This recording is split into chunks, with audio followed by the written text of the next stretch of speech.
Hey everybody, this is Rykard here again, and welcome to part 4 of my guide to set building in Pokemon. Now that we've went through some 4 main types of sets, where to get all the information that we can use to make them all, and how we can go about to making the sets in general, I'm going to start getting into some more specific ideas for Pokemon sets. So today's episode is going to be based entirely on what I'm going to refer to as anti-metagame sets and how to go about making them. So to kick things off with this episode, the first thing that we're going to do is define what anti-metagame means. And to me, anti-metagame, for the purposes of Pokemon, refers to any Pokemon or move set that is meant to counter the most common Pokemon or move sets of the current metagame. And this can also refer to a Pokemon countering its own counters. So basically, it's making a Pokemon able to handle anything that is going to be thrown at it, even though you know that that Pokemon does have checks, and Pokemon that will obviously be able to come in and prevent it from what it's supposed to be able to do. So the great thing about making sets like these is that often they're very unexpected, so your opponent won't really see it coming, and it allows you to basically have a greater spectrum of things you're able to handle when it comes to dealing with your opponent. And the great thing about this as well is that it gives you basically more options with one set, as opposed to sticking to what a Pokemon is normally supposed to be able to do. And by that I mean what you expect the opponent to be doing with the Pokemon, or what you're expected to be doing with the Pokemon that you're using. And so I think that these are probably the most creative sets that you can make, due to the fact that it's basically giving a Pokemon two different roles. You give it the role that it's basically able to do, as well as something else that allows it to beat out certain things that would normally be taking care of it, or be extremely common that you're running into. So one of the main examples of this that I kind of mentioned earlier in one of my other videos is running Machamp with Guts on it, because a lot of people just expect it to have no guard. So having Guts and your opponent wanting to come in and burn you makes it kind of anti-metagame in a way, because it's very unexpected and allows you to deal with Pokemon that would normally be trying to take care of you. And that's just one option. But I have a few different guidelines for these kinds of sets, so let's get to those right now. So first off, when you want to make an anti-metagame set, what you're going to want to do is study the current metagame. And this is basically what we're going to refer to as the advanced competitive game when you go into competitive battling. Basically anything that you commonly see and commonly have to fight against is basically the current metagame. So if you can identify the common offensive Pokemon and the common defensive Pokemon, you can basically say that you're on your way already to figuring out how to make a set that is anti-metagame.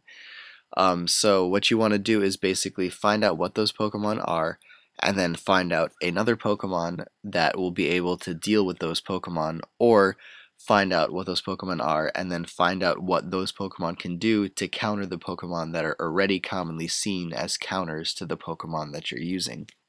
So it's basically a lot of research that you're going to have to do at first, but once you finally get it down, you're basically on your way to making sets like these and being able to have a wider range of things that a Pokemon is able to do in battle when you give it different moves than it's normally used to having.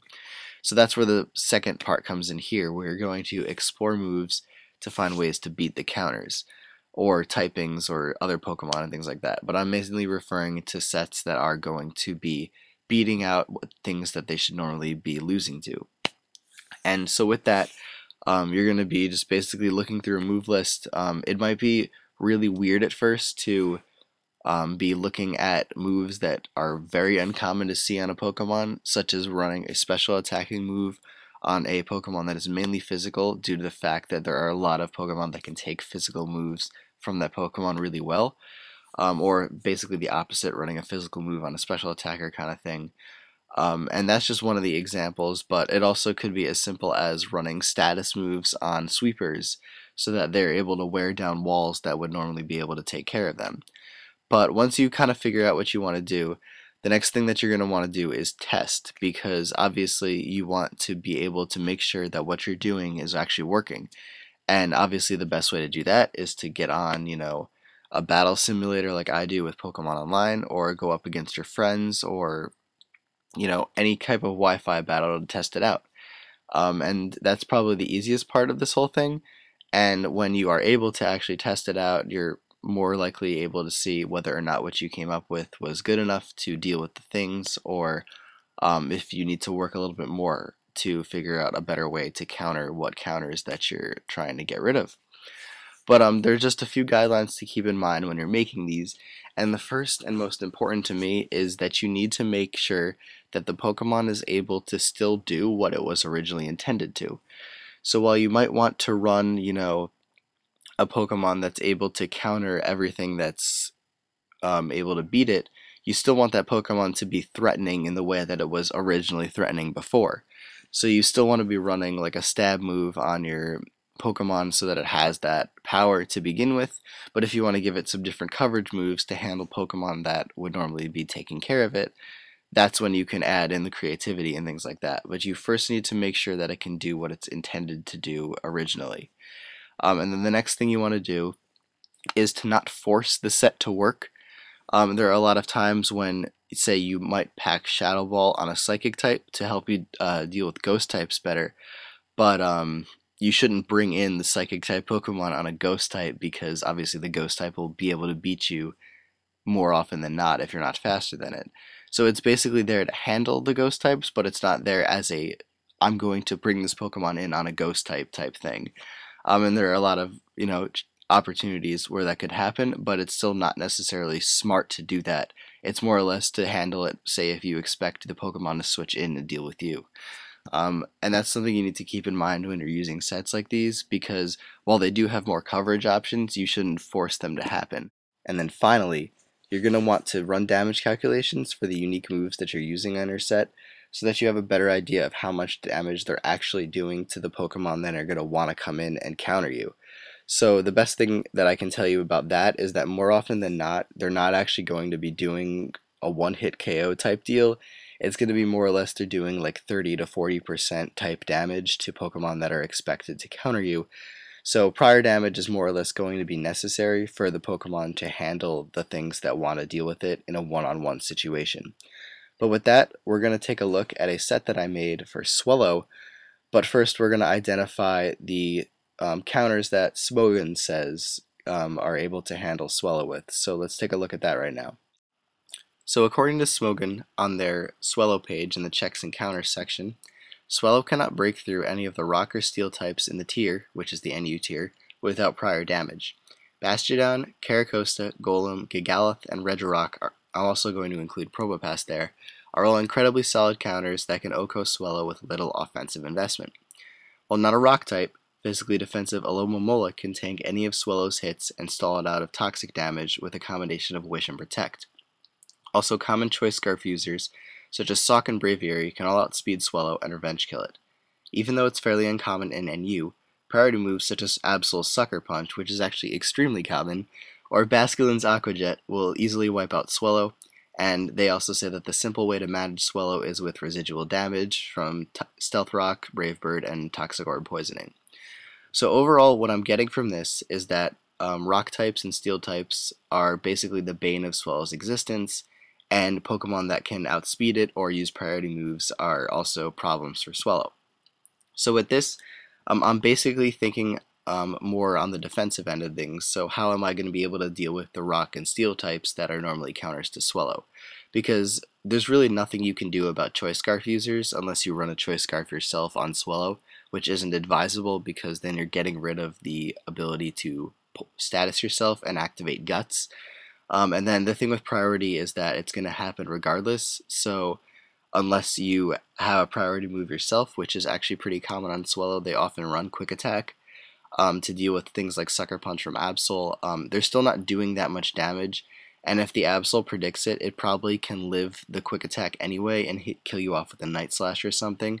So in my opinion, running Quick Attack to deal with priority really isn't that great of an option. So the set I'm about to show you is basically my way of dealing with the defensive Pokemon that want to handle Swallow. So let's take a look at that. So first off for this set, we're going to give Swallow a hasty nature to increase its speed but lower its physical defense, and then we're going to be using the Guts to increase our attack whenever we're statused, which is basically why you use Swallow to begin with. As for the EVs, we're going to put 72 into attack to give us a little bit of a boost into that attack stat to allow us to still be a physical threat. 252 EVs into special attack to give us more special attack, or to give us max special attack, sorry. And then 184 EVs into speed to give us all the speed that we'll need to outspeed everything in the NU tier that we normally should be outspeeding. And the closest thing to Swallow in terms of base speed that it should be faster than is Zebstrika, and with this speed investment we're basically giving it one more speed point than Zebstrika to always be able to outspeed it. However, the things that obviously would normally be outspeeding Swallow, like Electrode or any of those choice Scarf users that Smogan mentioned before, they'll still be outspeeding it, so those will still be kind of a problem to Swallow. But as to the item, we're going to either run a Flame Orb or a Toxic Orb to allow us to activate the Guts ability. Both increase your physical attack. Yes, Flame Orb does that, even though it burns you. I get a comment like that on every single video that I make with a Guts Pokemon. So we're just getting that out of the way now. And then for the moves, the first one we're going to make use of is Work Up as a way of boosting both our physical and special attack stat. So with that, we're actually able to boost our physical attack to be where it normally would if we were running max physical attack investment, like on a standard Swallow set. And we're also boosting our special attack to somewhere around 300, which is really great. So you're going to have basically really good attack stats for both the physical and special side once you get a Work Up off. Now for the next few moves, Facade and Brave Bird are obviously there because that's what you normally put on a Swallow, because those are the strongest moves that it gets. And then for the last move and kind of the special move of the set, we're going to run either Hidden Power Ground or Heat Wave if we want to use it in OU, and I'll talk a little bit more about that later. But overall, in terms of the counters that Smogan mentioned earlier, the first one that we're going to be able to handle a lot better is Alomomola, because with Workup, you're actually increasing your attack stat to be slightly better than it would be if you were running the max physical attack stat or physical attack set. And then with a Workup Facade, you're actually doing at least 50% minimum to Alomomola if it's running max physical defense. And that's a lot better than you would normally be able to do before. And with that, that means that you're able to KO Alomomola from a greater range than normal, allowing you to handle it a lot better, even though it still can potentially be a problem with Wish and Protect. But if it's taken prior damage, it's going to be a lot easier to handle, which is great, and kind of one of the reasons why the set can work out to be really well to be anti-metagame. And Brave Bird is just kind of there because it always is. Facade is obviously the move of choice because it has no recoil and it's stronger than Brave Bird. And then with the Hidden Power Ground and Heat Wave, this is where the other counters to Swallow kind of come into play. So normally with all of the counters that from the website that Swogan mentioned about countering Swallow, they were all Rock and Steel types. So basically they're all weak to Hidden Power Ground, meaning that that's going to be doing super effective damage to them. And the other thing about it is that it's hitting them on their weaker defense, because most of them are more physically defensive than specially defensive. So what this is doing is if they, by some random chance, are running max special defense, Hidden Power Ground will be doing a minimum of 20% to all of those Pokemon, except for Regirock, which can take special hits a little bit better than all of them. But with the Bastiodon and Probopath, it's doing around 30-ish because it's obviously 4 times super effective. So overall, you're basically getting a minimum of 20% damage on whatever Pokemon is normally able to counter you. Now, if you get a Workup, you're obviously doing more, and if they're not especially defensive, which is basically what's going to happen more often than not, you're going to be doing even more damage to those Pokemon that would normally be seen as being counters to Swallow. So overall, this is a way to just handle them a lot better. While, as I said before, you don't want to attack those Pokemon in a one-on-one situation since you'll probably lose, but if you do have prior damage on them or a Workup boost, you can potentially handle those Pokemon way better than you would normally be able to do before, which is the purpose of running a set like this. And finally, what I said before about running Heat Wave. Heat Wave is stronger than Hidden Power Ground. It has 100 base power, and it's basically there if you want to use Swallow and OU because it handles the Steel types way better than Hidden Power Ground does. So that's just another option if you want to randomly use Swallow and OU. But this is basically the premise behind running anti-metagame sets. While this might not be the best one ever, it's just an example for you to base yours off of. But that's it for this video, everyone, so take care and goodbye.